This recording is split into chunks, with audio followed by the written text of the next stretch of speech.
all the trash is glued in now. So the trash is not going to fall out. I did add in our cup back here, our McDonald's cup. So we have McDonald's cup back. Welcome back to the Workbench, where we try to make things, and we're continuing to try to make Revell's 1971 Olds 442, or what we're calling the Faux 42, because we're building a Cutlass that we've made look like a 442. At least that's the kind of the backstory we're going with on this build. By the way, I always forget to mention, if you'd like to build one of your own, there's a link down in the description where you can get one and build along. Build your own Faux 42 if you'd like to.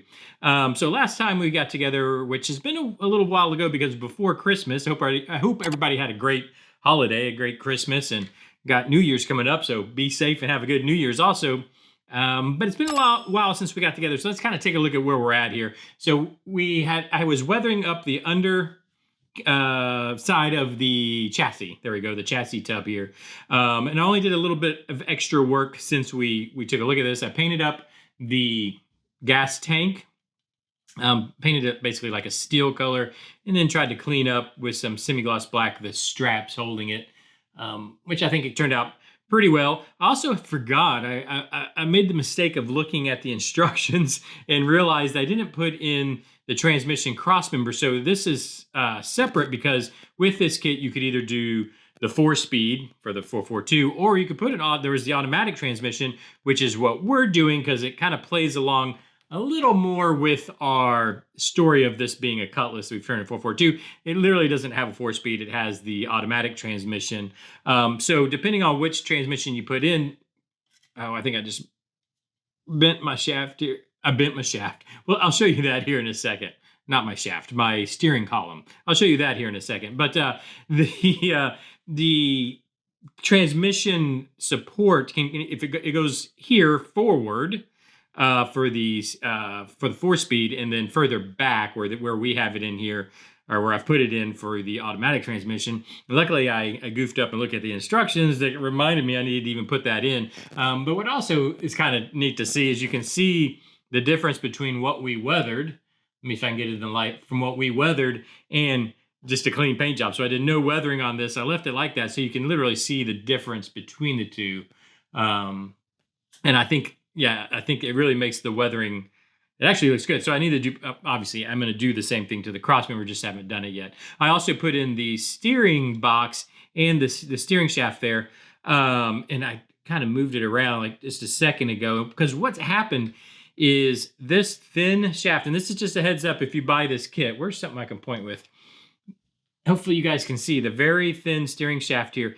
On the sprue, it was broken. It was broken half. They have 3 points of where it connected, where you could tell they were trying for that not to happen, but it did break right behind. It was right behind or right in front of, I can't remember, that third kind of connection point on the sprue. It came out of the box that way. And I'm sure just from getting shuffled around or whatever, one of the other pieces hit it and broke it. So I had to glue it back together right there. And you know how that's fragile stuff with these thin pieces like that. They don't really glue back together very well.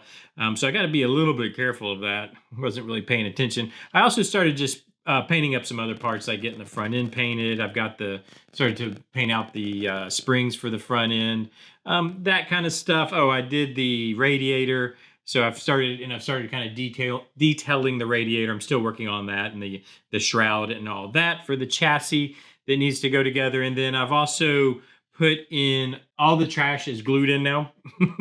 So the trash is not going to fall out. I did add in our cup back here, our McDonald's cup. So we have McDonald's cup, bag, fry package, I don't know what you call it, wrapper. And then we've got of course, our auto trader up front. Now we still need to put in the lap belts here. And by the way, I think I've decided I am going to do, I know I'm going to do the harnesses on the driver's seat, but I am going to do lap belts on the passenger seat, which reminds me, it's after Christmas. So I think I could get some funding through the financial department.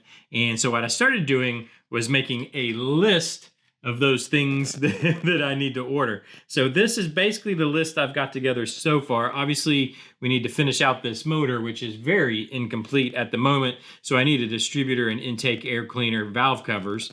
I've got wires that I can use. I've got plug wire I can use. And I'm going to dig through my parts and see if I have any parts. In fact, I'm going to do that as soon as I finish here. I'm going to get the bin out and see if there's any parts that I can use that I won't have to order. Obviously, I don't want to order where I don't have to. We also need to get wheels and tires. I'm fine with using the front wheels and tires, but I really wanted to do like the drag radials in the back, some slicks in the back where the back tires, back wheels and tires have been pulled off, and then the ones for the drag strip have been put on. So they'd probably just be like steel wheels or something like that, with some drag radials on it. But I want to make sure. Yeah, I don't know. I might replace the front. We've got the where's the box again? We've got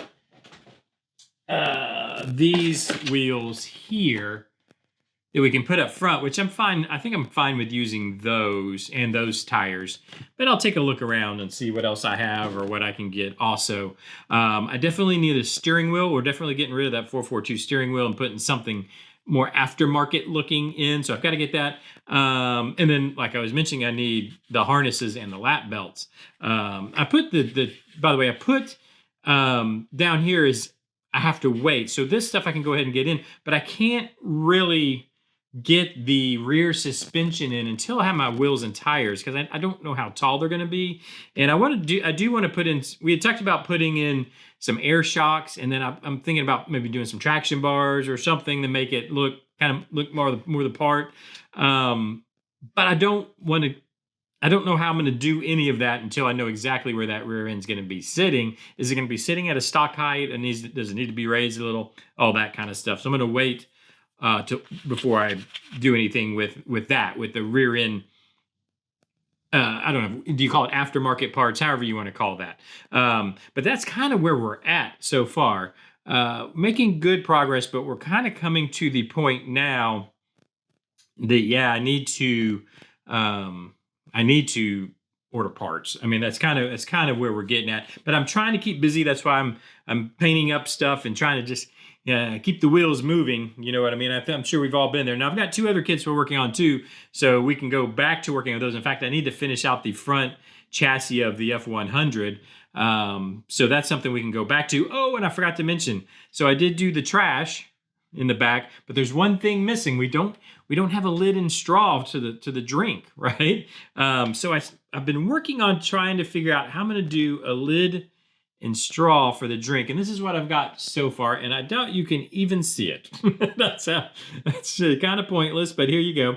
So I literally took this is what I've done so far, is I took a actual fast food cup lid and used a hole punch, and just a regular 3-hole hole punch, punched a hole, drilled, there we go, drilled a hole in it with my little pin vise. And then I've used what I've done for the straw, or at least I'm trying to do, is a McDonald's straw is white with red stripes. So what I did is I used some red wire, and you probably can't even see this. Hopefully, maybe you can see this. Is it even in focus? I don't know. I took a piece of red wire, painted it white, and then took the edge of my X-Acto and just scraped down it to pull the paint off to give it a red stripe on either side. Now, the only problem I'm having is this lid is way too big. When I say way too big, it's a good bit too big. But it's the only hole punch I have is a regular like office hole punch. You know what I mean? Like you do a 3-hole punch deal. Anyways, so I think I'm going to have to get maybe a little hole punch set, which probably sounds like going overboard just for this. You know what I mean? But it's nice. Those are nice to have, and I don't have a set. I thought I did, and I might have at one point. But if I do, I don't know where they are. So which is the same as not having a set. So I think I'm going to look at just a cheap set of, a little hole punch set with different sizes, so I can size that smaller. And I think that'll look good for a cup lid in the back. I think that'll work. Anyways, let me know what you think. Let me know what you think so far with the whole build. I'm going to bring something back over to actually look at. I smoothed out the roll bar cage thing, sanded it out, and repainted it. So now it's actually got a nice. It's a hair bit rough, which is just what I wanted, not really rough like it was. So anyways, I got that done also. But let me know what you think so far. I need to get back to work on it. I do want to try to make progress or get as far as we can on this. While parts are on order. So anyways, but let me know what you think. Give me your input too. I definitely want to hear what you guys have to say, or what any ideas you have for this build of making it, that faux 4.2 that we're trying to do.